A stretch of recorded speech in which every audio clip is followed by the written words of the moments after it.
다윗이 건너편으로 가서 멀리 산 꼭대기에 서니 거리가 멀더라. 다윗이 백성과 내레 아들 아브넬을 대하여 외쳐 이르되, 아브넬아, 너는 대답하지 아니하느냐 하니, 아브넬이 대답하여 이르되, 왕을 부르는 너는 누구냐 하더라.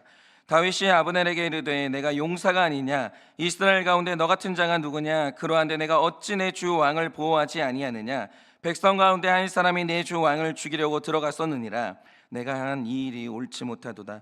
여호와께서 살아계심을 두고 맹세하노니, 여호와의 기름 부음 받은 너희 주를 보호하지 아니하였으니 너희는 마땅히 죽을 자이니라. 이제 왕의 창과 왕의 머리 곁에 있던 물병이 어디 있나 보라 하니, 사울이 다윗의 음성을 알아듣고 이르되, 내 아들 다윗아, 이것이 내 음성이냐 하는지라. 다윗이 이르되, 내 주 왕이여, 내 음성이니이다 하고, 또 이르되, 내 주는 어찌하여 주의 종을 쫓으시나이까? 내가 무엇을 하였으며 내 손에 무슨 악이 있나이까? 원하건대 내 주 왕은 이제 종의 말을 들으소서. 만일 왕을 충동시켜 나를 해하려는 이가 여호와시면 여호와께서는 제물을 받으시기를 원하나이다마는, 만일 사람들이면 그들이 여호와 앞에 저주를 받으리니, 이는 그들이 이르기를 너는 가서 다른 신들을 섬기라 하고 오늘 나를 쫓아내어 여호와의 기업에 참여하지 못하게 함이니이다. 그런즉 청하건대 여호와 앞에서 먼 이곳에서 이제 나의 피가 땅에 흐르지 말게 하옵소서. 이는 산에서 메추라기를 사냥하는 자와 같이 이스라엘 왕이 한 벼룩을 수색하러 나오셨음이니이다. 사울이 이르되, 내가 범죄하였도다. 내 아들 다윗아, 돌아오라. 내가 오늘 내 생명을 귀하게 여겼은즉 내가 다시는 너를 해하려 하지 아니하리라. 내가 어리석은 일을 하였으니 대단히 잘못되었도다 하는지라. 다윗이 대답하여 이르되, 왕은 창을 보소서. 한 소년을 보내어 가져가게 하소서. 여호와께서 사람에게 그의 공의와 진실을 따라 갚으시리니, 이는 여호와께서 오늘 왕을 내 손에 넘기셨으되 나는 손을 들어 여호와의 기름 부음을 받은 자가 치기를 원하지 아니하였음이니이다. 오늘 왕의 생명을 내가 중히 여긴 것 같이 내 생명을 여호와께서 중히 여기셔서 모든 환난에서 나를 구하여 내시기를 바라나이다 하는지라. 다 같이 읽겠습니다. 사울이 다윗에게 이르되, 내 아들 다윗아, 내게 복이 있을지로다. 내가 큰 일을 행하겠고 반드시 승리를 얻으리라 하니라. 다윗은 자기 길로 가고 사울은 자기 곳으로 돌아가니라. 아멘. 네, 저기 많이 좀 물어보셔서 제 말씀을 드려야 될 것 같은데, 제가 어제 설교를 못한 이유는 교육자들하고 이제 수련회를 갔다 오는 바람에 제가 하루를 이렇게 불가피하게 이렇게 좀 쉬게 됐는데요. 제가 그 유튜브 커뮤니티 창에 이제 공지를 드렸는데 이게 전달이 잘 안 되는 것 같습니다. 그래서 너무 죄송하고요. 앞으로는 이제 영상을 만들어서 혹시라도 이런 일이 있으면 그렇게 공지를 드리도록 하겠습니다. 예, 너무 죄송하고, 네, 오늘 말씀 나누도록 하겠습니다. 우리가 그 오늘 말씀에 나오는 이제 사울의 모습을 보면서 이제는 인정할 수밖에 없는 사실이 있어요. 그게 뭐냐면 이런 거였죠. 물론 이제 사울이 오늘 이렇게 폭군이 된 이유에는 뭐 다윗의 뭐 존재론적인 어떤 죄악도 있겠죠. 그러나 이건 그렇게만은 설명을 할 수가 없는 거예요. 지금 사울은요, 단순히 악한 사람이라고 말할 수 없는 단계고요. 이 사람은 지금 아픈데 너무 아파요. 너무 아파요.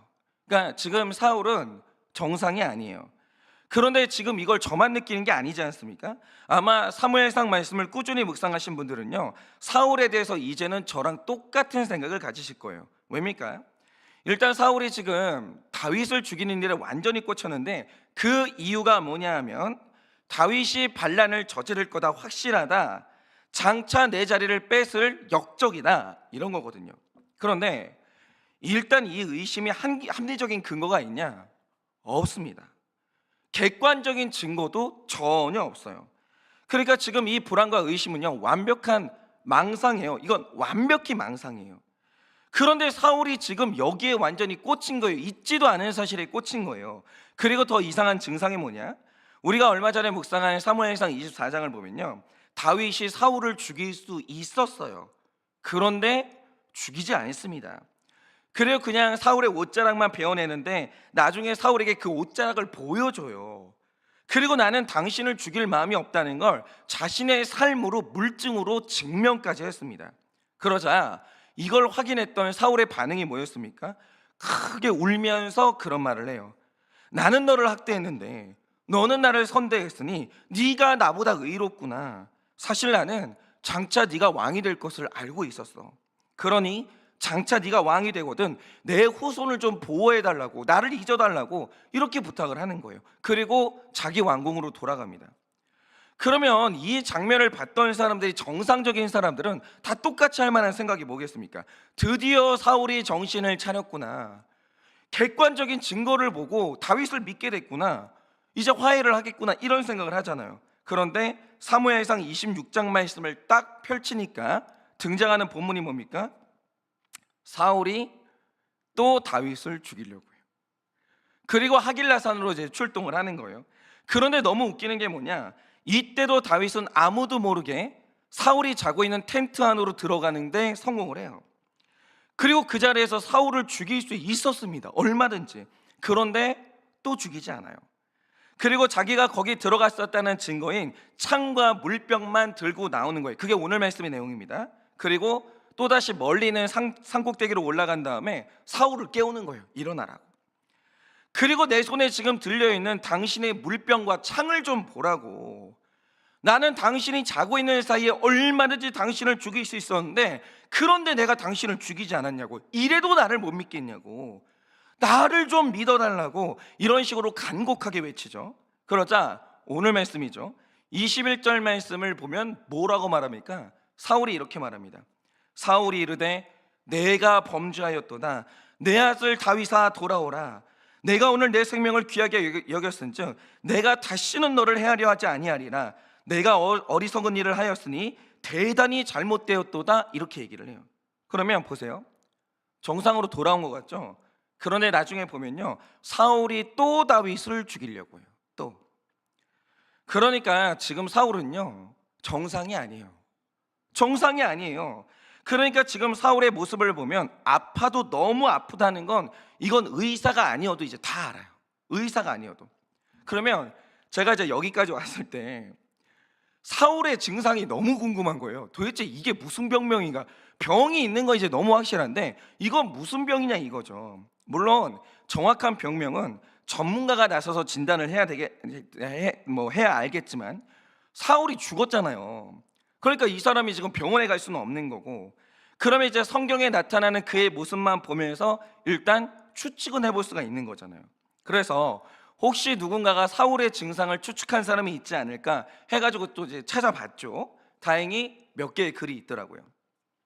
그래서 이제 제가 한번 쭉 읽어봤는데, 감히 비전문가인 제가 뭐 결론을 내는 것은 아니고요, 그냥 사울이 지금 보여주는 모습과 너무 비슷한 증상들, 그리고 그 전문가들이 아마 이게 사울의 증상일 거다 이렇게 말하는 증상 몇 개를 발견한 거예요. 그게 이제 3개입니다.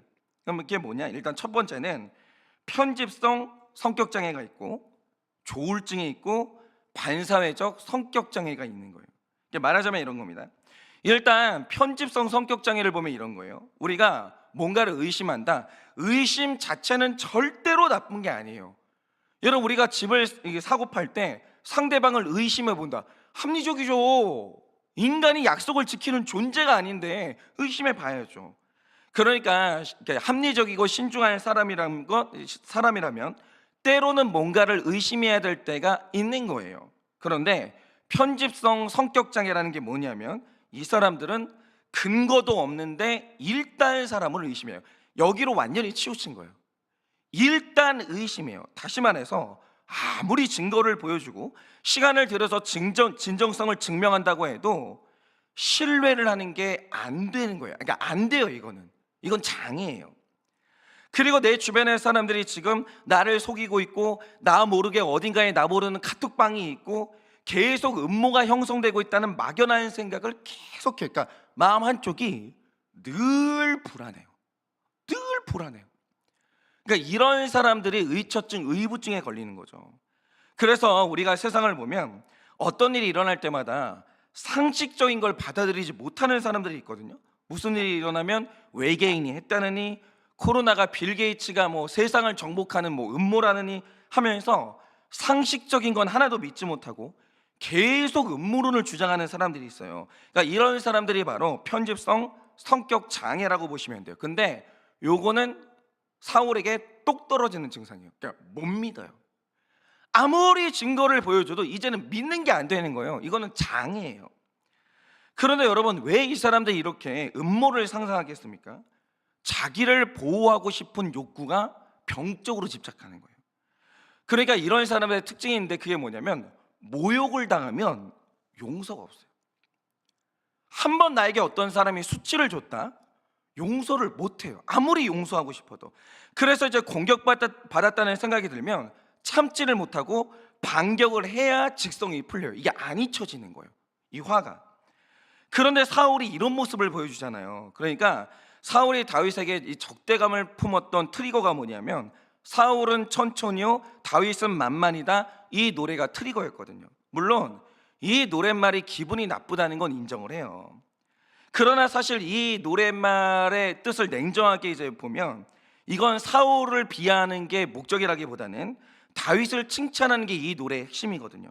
그런데 사울은 이 노래를 듣는 순간 꽂혀요. 팍 하고 꽂혀요. 이게 나에 대한 공격으로 느껴요.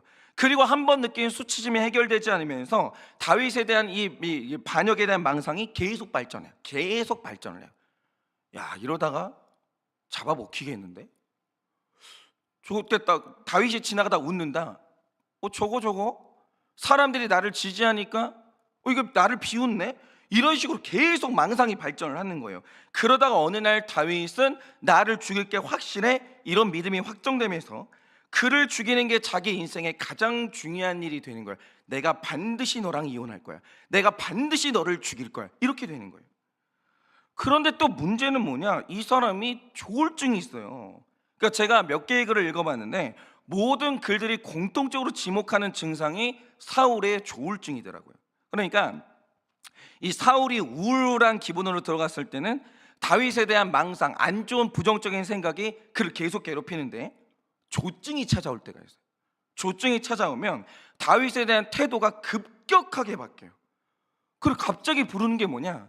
내 아들 다윗아, 이래요. 아니, 언제는 죽일 놈이었는데 오늘은 뭐라고 하냐면 내 아들 다윗아, 이렇게 부르지를 않나? 지금 내가 하는 일은 확실히 잘못된 일이고 장차 너는 훌륭한 왕이 될 것이고 25절 말씀처럼 네가 큰일 행할 것을 내가 안다, 이러면서 다윗을 또 엄청 인정하고 칭찬해요. 그런데 여러분, 이 감정의 차이의 높낮이를 보세요. 우울할 때는 다윗이 만고의 역적이고 그는 쳐서 죽여야 될 죄인인데, 어느 날 갑자기 다윗은 내 아들이래요. 내 아들, 장차 왕이 될 사람이고 큰일을 할 사람이라는 거예요. 그러니까 오늘 사울이 보여주는 이 모습이 있죠. 내가 대단히 잘못했다, 내가 대단히 잘못했다. 이 모습은요, 사울이 회개해서 정신을 차린 게 아니고요, 우울증에서 조증이 올라온 거예요. 그냥 조증이 올라온 거예요. 그리고 마지막으로 이 사람이 지금 반사회적인 성향이 있기 때문에 사람들이 어떤 규율을 정해 놓는다, 이 규율에 맞춰서 사는 걸 굉장히 힘들어요. 그러니까 어떤 규율에 딱 들어가려고 하면 자동적으로 드는 생각이 뭐냐? 왜 꼭 그렇게 해야 되나? 그리고 또 드는 생각이 뭐냐? 네가 뭔데? 네가 뭔데? 늘 이런 생각이 따라다녀요. 왜 꼭 그렇게 해야 되나? 그리고 네가 뭔데? 그러니까 하나님이 어떤 명령을 주실 때마다 사울이 보여주는 모습이 뭡니까? 하기는 해요. 하는데 늘 부당함을 느껴요. 하나님이 정해주신 대로 말씀을 FM대로 사는 게 너무 힘든 거예요. 이게 뭐냐면 지금 사울은 반사회적인 성향이 있는 거예요. 왜 꼭 그렇게 해야 되지? 네가 뭔데? 이렇게 되는 거예요. 그러니까 어떤 사람이 권위를 가지고 이제 어떤 일을 행한다, 그러면 그걸 그냥 찍어 누른다, 명령한다, 이런 식으로 느껴요, 매사에. 그러니까 이런 사람들은, 이 반사회적인 사람들은요, 상대방이 받는 이제 고통에 대해서 둔감하고 언제나 자기 안전, 자기 쾌락을 추구해요. 그러니까 이게 지금 사울에게 확 몰려버린 거예요. 그러니까 지금 사울은요, 아픈데 너무 아파요. 너무 아파요.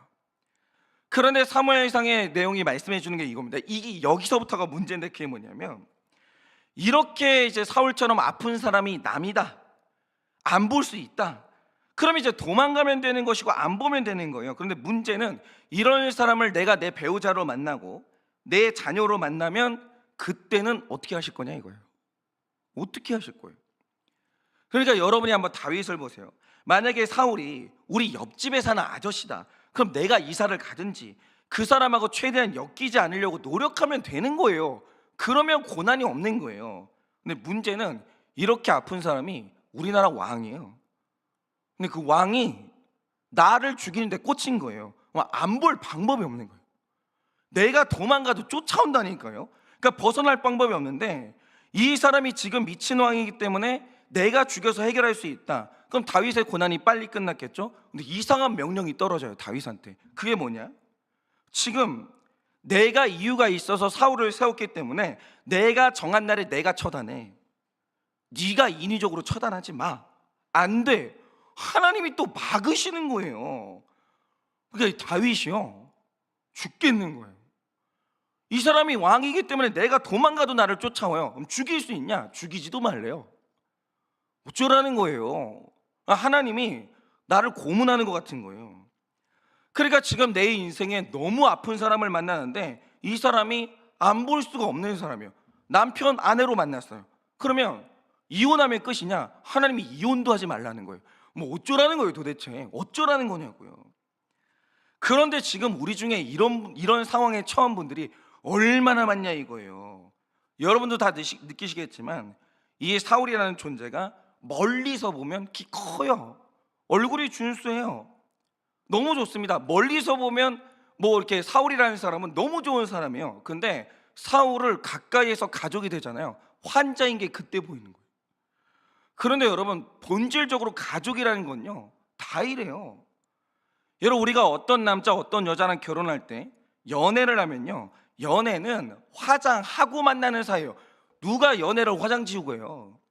화장하고 만나죠. 다 있잖아요. 연애는 머리에다 왁스 바르고 만나요. 아니, 머리 떡진 채로 만나는 연애는 없는 거예요. 그런 연애는 없어요. 그리고 연애는 데이트 시간 끝나면 헤어지는 관계예요. 그러니까 이제 어느 정도 거리가 떨어진 게 연애인데, 멀리 떨어져 있을 때 사람은 예쁘지 않은 여자 거의 없고요, 준수하지 않은 남자 거의 없습니다. 아니, 왁스 바르고 나타나는데 다 준수하죠. 화장하고 나타나는데 다 생기 있죠. 볼터치하고 뭐 입술 바르고 다 생기 있죠. 옷방 이러고 나타나는데 얼마나 생기 있냐고요. 여러분, 멀리서 보잖아요. 다 예뻐요. 다 정상이에요. 그래서 세상에서 제일 나쁜 목사님이 누군지 아세요? 우리 교회 목사님이에요. 제일 좋은 목사님이 누군지 아세요? 남의 교회 목사님이에요. 남의 교회 목사님은요, 다 젠틀해 보이고 다 성령 충만해 보여요. 그리고 남자든 여자든 가장 결혼하고 싶은 사람이 누구냐? 친구 남편, 친구 아내예요. 그 사람이 제일 좋아요. 왜냐? 친구 남편이 이상하죠? 다 자상해 보이고, 게다가 친구 남편은 다 돈을 잘 벌어요. 왜 그런지 모르겠는데, 그리고 이상하게 친구 남편은 차에서 내릴 때 자기 아내 차 문을 또 열어줘요. 그렇게 좋을 수가 없는 거예요, 자상하고. 그런데 또 친구 아내는 어떠냐? 친구 아내는 다 음식을 잘해요. 그거 이상하죠? 친구 아내들은 음식을 다 잘해요. 우리 아내만 음식을 못해요. 제 얘기는 아닙니다. 우리 아내만 음식을 못하는 거예요.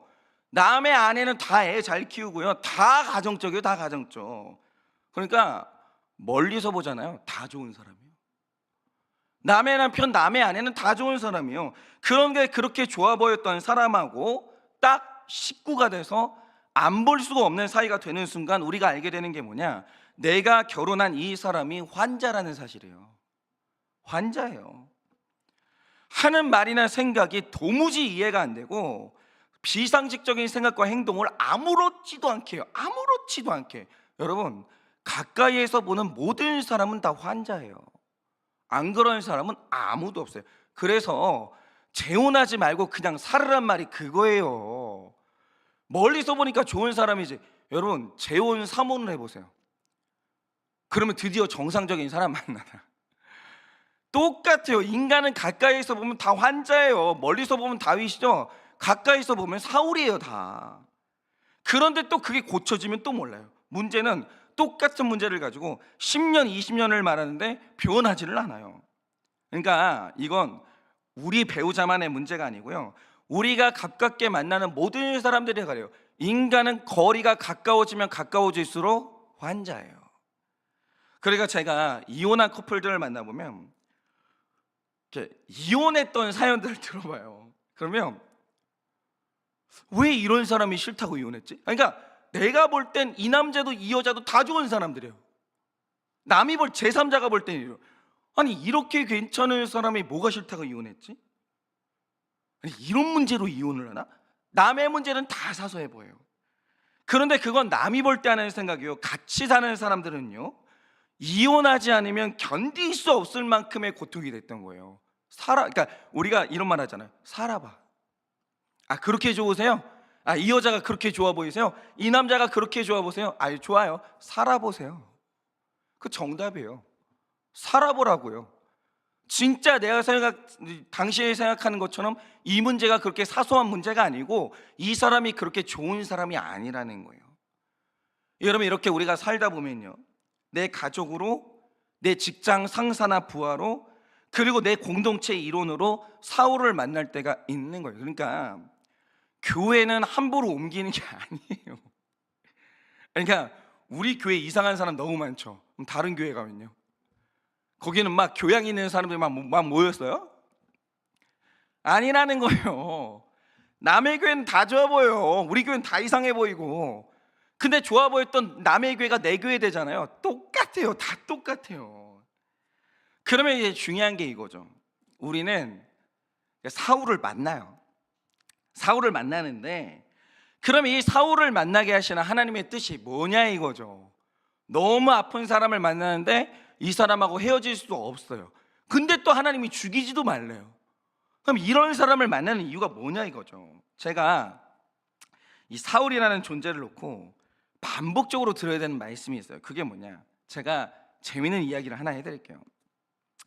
제가 이제 우리들 교회에서 사역할 때 청소년 사역을 한 적이 있었는데, 그때 이제 청소년부를 같이 섬겼던 동료 사역자가 있었어요. 근데 이분한테 진짜 재밌는 일이 일어난 거예요. 당시에 제가 이제 청소년부 수련회를 이제 아이들하고 가면 매년 가는 장소가 있었거든요. 그런데 거기에 이제 방 시스템이 어땠냐면, 이게 약간 좀 구식 시스템인데, 지금은 이제 어떤 호텔이나 그런 데 가면 이게 카드로 키를 꼽잖아요. 근데 이때는 각 방의 키를 보면 직사각형으로 된 약간 긴 막대기 하나가 달려 있어요. 그러니까 이게 지금 열쇠고리로 열쇠하고 막대기가 연결이 돼 있는 거죠. 그래서 이 막대기를 입구 장치에 딱 꽂으면 이때부터 전기가 들어오면서 TV도 켜지고 에어컨도 켜지는데, 방을 나갈 때는 키를 가지고 나가야 되니까, 문을 잠그고 나가야 되니까 장치에서 불가피하게 막대기를 빼는 거예요. 그러면 이제 방의 전기가 차단되면서 자동적으로 에어컨이나 전등이나 이런 게 이제 딱 꺼지는 거죠. 그런데 이 사건이 있었던 시절은 여름이었는데, 프로그램을 딱 하고 방에 들어오잖아요. 방이 완전 찜질방이에요. 너무 더운 거예요. 그래서 이제 방에 들어오면 제일 먼저 하는 게 이제 에어컨을 트는 건데, 이게 이제 시원하게 하려면 시간이 너무 오래 걸리는 거예요. 근데 다 그런 불편함을 감수하는 거죠. 그런데 그때 우리 동료 사역자가 머리를 쓴 게 뭐냐, 전원을 켜는 막대기가 열쇠고리를 통해서 열쇠하고 달려 있었는데 고리를 풀어낸 거예요. 열쇠하고 막대기를 분리시킨 거죠. 그리고 우리가 방을 나갈 때도 막대기는 계속 장치에 꽂아 놓는 거예요. 그러면 어떻게 되겠습니까? 우리가 나가가지고 프로그램을 하는 그 순간에도 에어컨이 아무도 없는 방에서 계속 틀어져 있는 거예요. 그러니까 이제 프로그램을 하고 딱 들어온다 그러면 이제 천국 중간쯤 가는 거예요. 너무 시원한 거예요. 너무 시원한 거예요. 낙원이 펼쳐지는 거예요. 너무 시원한 거죠. 그런데 이걸 딱 알고 어떤 사역자가 이런 말을 한 거죠. 목사님, 이 집이 목사님 집이면 그렇게 하겠어요? 아니, 목사님 너무하는 거 아니에요? 아니 그래도 우리가 사역자인데 사람이 없으면 꺼야 될 거 아니에요. 이랬는데 이 목사님은 대수롭지 않게 생각을 한 거죠. 아 이게 내 집인가? 아니 내 집이면 또 모르겠는데 내 집이냐고요. 그리고 내가 2박 3일 동안 정당한 숙박비를 냈는데 내가 이런 것까지 고려해야 되나? 이러면서 수련회를 하는 내내 2박 3일 동안 에어컨을 계속 틀어놨어요. 아무도 없는 방에서 에어컨은 열심히 돌아가고 있는 거예요. 그리고 문을 열면 시원한 거죠. 천국이에요, 천국. 그런데 무슨 일이 일어났냐? 우리 목사님이 수련회를 출발하던 그날 사모님은 아이들을 데리고 친정을 갔기 때문에 집이 비어있는 상태였어요. 그래서 목사님이 이제 기분 좋게 수련회 끝나고 이제 빈 집에 들어갔어요. 갔는데 집이 비어있으면 당연히 더워야 될 집이 너무 시원한 거예요. 아무도 없는데. 근데 이게 남의 집이 시원하면 시원한 거잖아요. 근데 우리 집이 시원하니까 서늘해지더래요, 등골이. 보니까 에어컨이 틀어져 있는 거죠.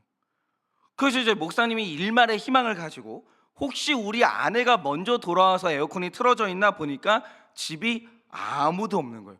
가슴이 덜컥 내려앉아서 전화를 해보니까 여전히 친정집에 있는 거예요. 근데 에어컨은 틀어져 있는 거죠. 그러면 이 말 뜻이 뭐냐? 목사님이 수련회를 가시던 그날 사모님도 친정으로 가셨는데 그만 에어컨을 안 끄고 가신 거예요. 그리고 아무도 없는 그 집의 에어컨은 3일 내내 돌아가고 있었던 거예요. 근데 이상하죠? 남의 집이 시원하면 그게 시원함인데 우리 집이 시원하니까 서늘해지는 거예요. 그러니까 처음에는 이 여자 환자구나. 이거 완전히 사울처럼 덤벙대는 실수를 계속해서는 이 멍청하고 상식이 없는 아내에 대해서 분노가 막 치밀어 오르는 거예요. 몇 년째를 내가 얘기하나. 내가 분명히 나갈 때 불 끄고 전기 확인해라 몇 번 얘기했는데 도대체 몇 년째를 이 실수를 하는 건가. 내가 이렇게 환자 같은 여자고 살아야 되나.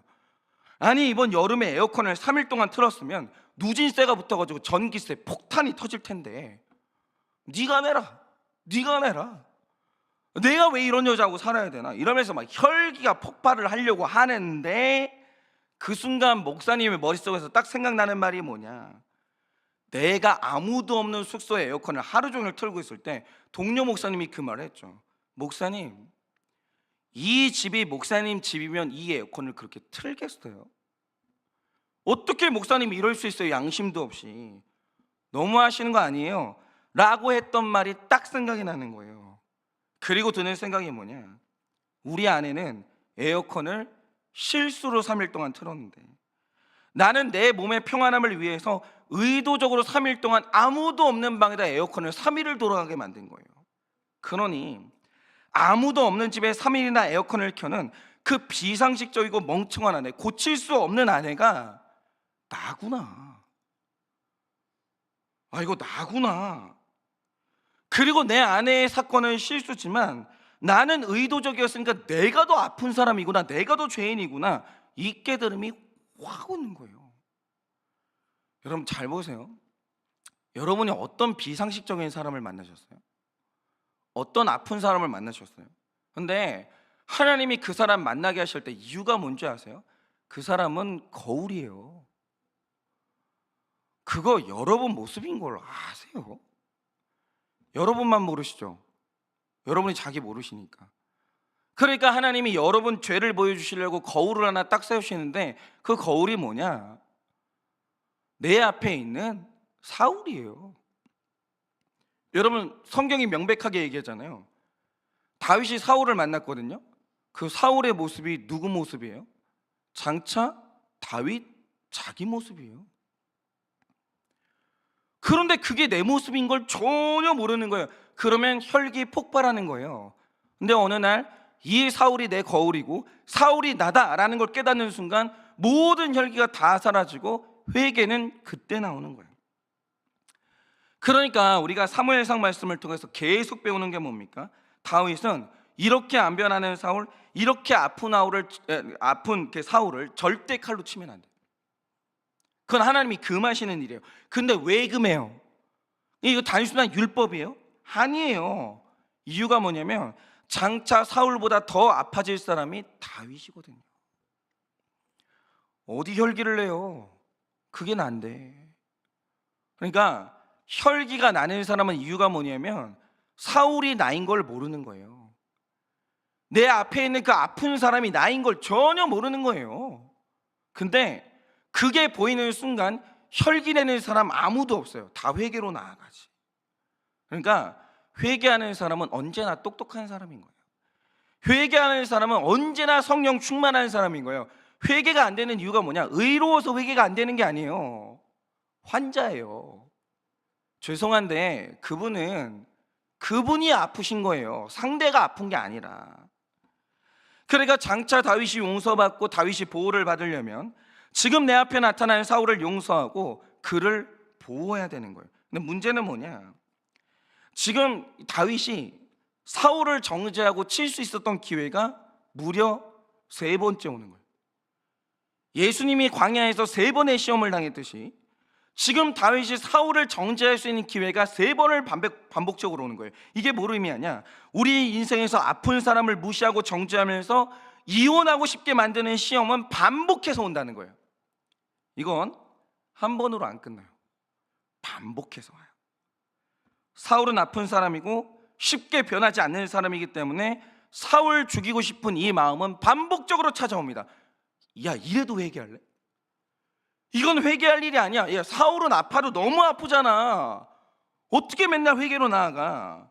그러니까 이걸 인내함으로 참는다는 건 불가능하고요. 오늘 말씀을 보면서 믿음으로 반복되는 시험을 또 넘겨야 되는 거예요. 그렇지, 내가 또 환자지. 오늘 하나님이 말씀하시는구나. 사울이 내 모습이라는 거 또 말씀하시는구나. 이걸 반복적인 시험을 넘어가야 되는 거예요. 믿음으로. 보이는 걸 믿지 마세요. 말씀을 믿으세요. 여러분, 사울을 보면서 자기가 전혀 안 보이시죠? 여러분이 환자라서 그래요. 실제로 여러분이 사울이에요. 여러분만 몰라요. 주변 사람들은 다 아는 사실이에요. 그러면 내가 사울처럼 아프고 내가 사울처럼 넘어지는 날이 오는데, 그러면 내가 평소에 그를 보호하고 용서했으면 바로 내가 넘어지는 날 용서받고 보호를 받게 되는 거예요. 그러니 오늘 여러분은 어떤 사울을 만나셨습니까? 최근에 제가 사랑하는 어떤 지체는 그냥 직장 상사가 그냥 사울을 만나버린 거예요. 그냥 죽을 맛이더라고요. 근데 제가 너무 사랑하는 그 지체한테 말해주고 싶은 게 있어요. 자기만 몰라. 본인이 그 사울이라는 걸. 듣고 있나? 본인이 사울이에요. 본인. 그 직장 상사 모습이 우리가 늘 봤던 본인 모습이라고요. 본인 모습. 빨리 깨달으세요. 물론 그를 제거하고 싶은 욕구와 기회가 반복적으로 오겠지만 믿음으로 그 유혹을 잘 절제하셔서 내가 넘어지는 날, 내가 사울처럼 되는 그날, 용서와 보호의 날을 맞이하는 우리 모든 지체들 되시기를 예수님의 이름으로 축원합니다. 이 시간에 제가 기도하고 축도함으로 예배를 마치겠습니다. 기도하겠습니다. 하나님,